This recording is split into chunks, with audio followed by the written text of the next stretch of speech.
பத்திரக்கோட்டையில் வந்து கரும்பு ரொம்ப ஃபேமஸ்ஸு. பலாப்பழம், முந்திரி பழம் அது. அதே மாதிரியே கரும்பு வருஷத்தில் ஒரு நாள் கரும்பு டேஸ்ட்டாகவும் இருக்கும், ஹைட்டாகவும் இருக்கும். பத்திரக்கோட்டைனாலே கரும்பு தான். வந்து பாருங்க, கரும்பு தோப்பில் தாங்க இருக்கும்.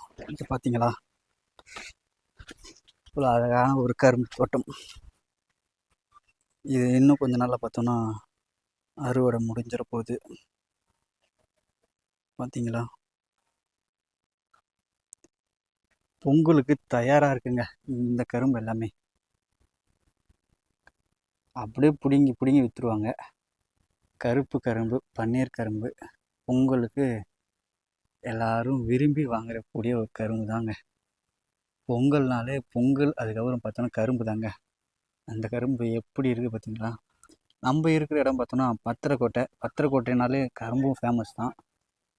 அங்கே முந்திரி பழம், அதுக்கப்புறம் பார்த்தோன்னா இந்த கரும்பும் தாங்க. இங்கே பார்த்தீங்களா எவ்வளோ இருக்குன்னு.